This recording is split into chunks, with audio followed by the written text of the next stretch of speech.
Hi, my YouTube friends. It's Scott Puck again with another video. I got another video to show you.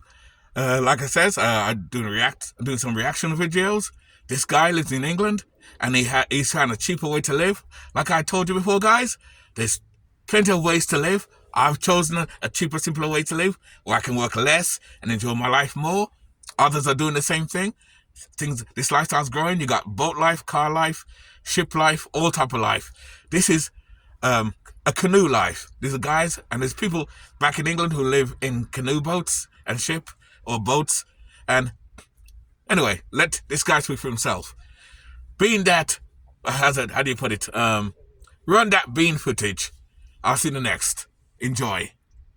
Such a tiny space because she is only about 6 foot wide.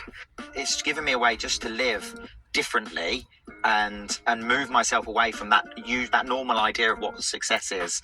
It doesn't matter what anyone else thinks anymore. It's about what me and the boys want, and that's it. So welcome to my 50-foot narrowboat home where I live with my 3 children. Come and take a look inside.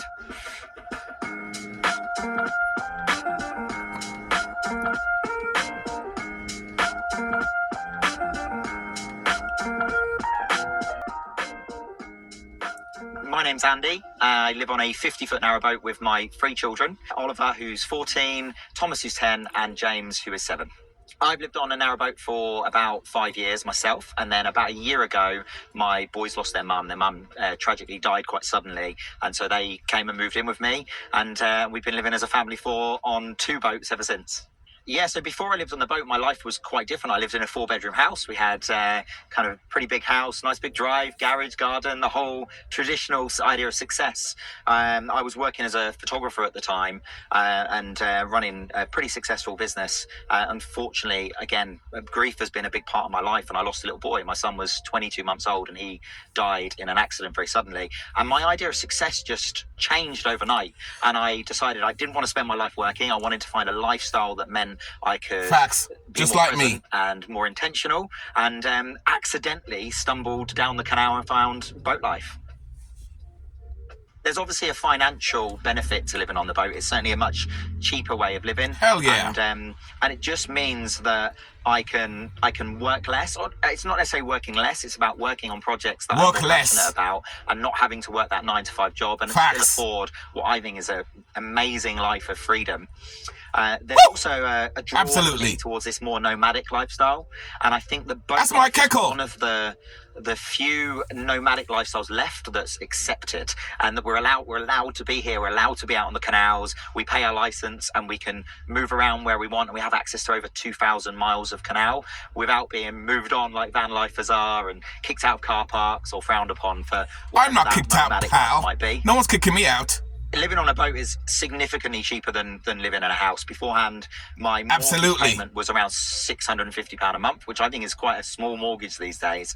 And I would say my total outgoings living on a boat are around £500 a month in total across the board, including my license, my gas, my fuel. It's just cut my living costs down so dramatically. And as someone that's now a full-time dad, it just means that I can actually be present and be a parent and not have the system raising my children. I'm the one raising them, and I get to just do things with them. Before, my life was spent working in order just to pay every bill possible. Now life is about being present and not worrying about my next paycheck, and not having to just constantly grind to live. A 50-foot narrowboat built in 1972, and hello, you're right. She was well out of my price range at £38,000. I was looking for something a bit smaller and a bit cheaper at the time. And I was introduced to Inchy as a boat that was going to be a bit dated and a bit old-fashioned. And I absolutely fell in love with the old-school cottage feel that she's got. So at the front of my boat is my garden. I tend to grow a few basic vegetables, peppers, chilies, strawberries, and some plants just to brighten her up a little bit as well. One of the things actually I miss living on a boat is having a big garden. It's the only thing I would say I miss. So the ability to still be able to grow some basic things in pots is really important to me. It's not the prettiest of gardens, but it does the job. I keep tools, the boxes that I've got on the roof keep kind of all my main power tools and things, and I can lock them up. But they also serve as solar panels as well. So my solar panels are the lids on there. So off the boat, at the moment we're running about 500 watts of solar panels. For about 80% of the year I can rely on just solar alone.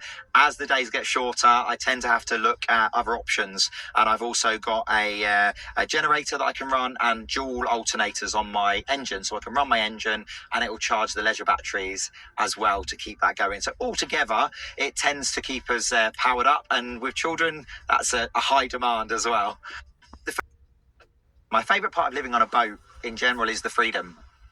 The fact that we can just move when we want, where we want. If you don't like your neighbours, just jump on by. Just like van life. But then also the community. The community living on a boat, even though we're nomadic and we move, I've never known so many people, so many of my neighbours in a way that I do living on the canal. When I lived in a house, I had neighbours I didn't even know their names, and they lived right next to me. Same for 10 here. years. Same here. Here I can move to a new spot and you can guarantee there'll be someone who I recognise and who I know. I move along with friends as well, and the community is just absolutely beautiful. 50 foot now about home where I live with my 3 children. Come and take a look inside. So this is the cruiser stern of my boat, and this is where we would drive the boat from when we were on the move, but it also kind of doubles up as a bit of a conservatory and storage area for when we're moved, when we're not moving. It's got our shoes and a little seating area, kids' toys and coal. Everything gets piled in here and keeps it out of the main boat. So here are the main steps into the boat. We have a reverse layout, so this will take us straight down into the galley where we cook and make all our delicious food. I am a bloody good cook as well, so it's just... Oh yeah. So welcome to the galley. It's a really well equipped kitchen. We've got a 12-volt fridge, a 4-burner hob, oven and grill, microwave and air fryer, which takes a lot of power, but with a 3,500 watt inverter we can run pretty much anything we want in here. I love cooking, so this is probably my favourite space on the boat, and the kids like eating the food, so that's the main thing.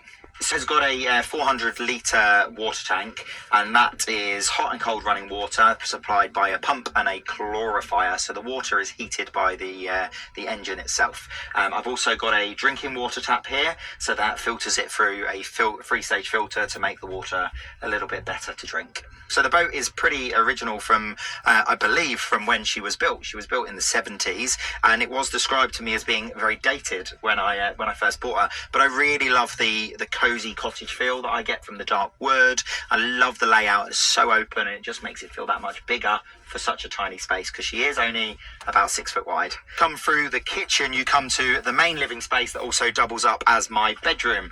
When I first got this boat, she had a sofa bed here. That is nice. And then once the boys moved in with me, I needed... That's like a full-size bus. And this became a full-time bed and sofa at the same time.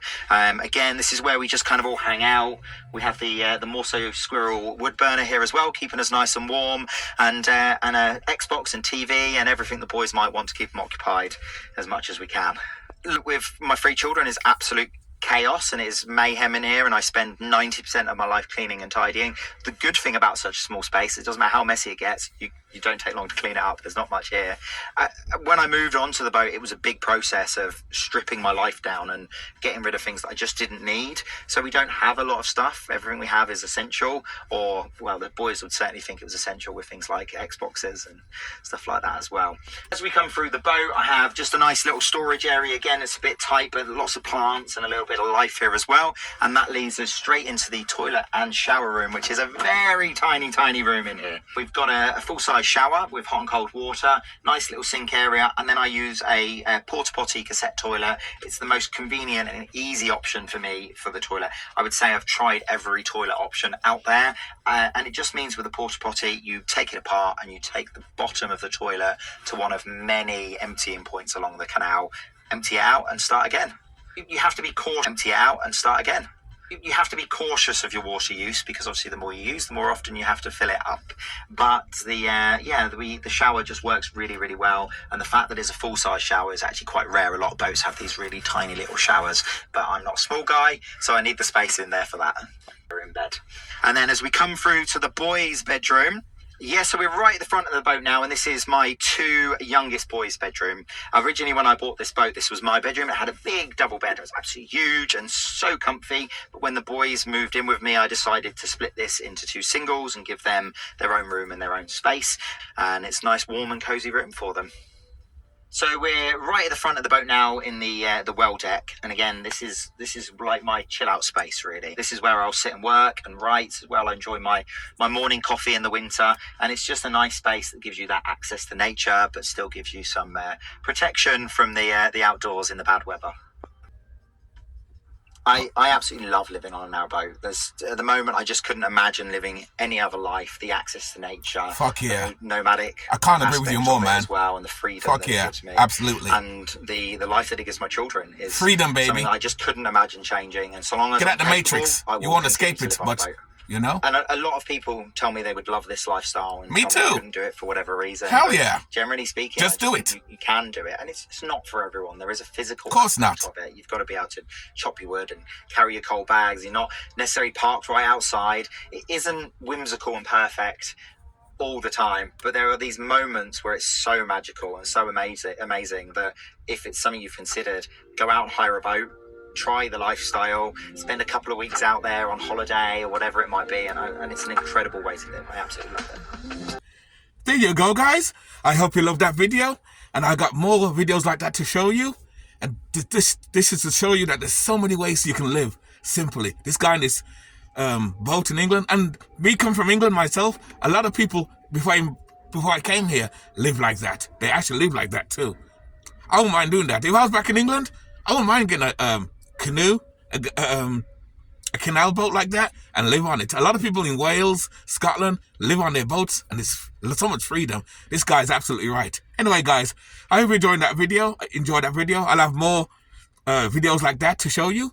You know where to come to, and I'll teach you guys how to live alternatively. I'm telling you, man. Again, disclaimer, it's not for everybody, but for those who are like-minded, who don't need much stuff to live, hey, this is all for you. Anyway, guys, keep it nice, keep it sweet, keep it real, and I'll see you in the next video. I'll see you later, alright? Cheers.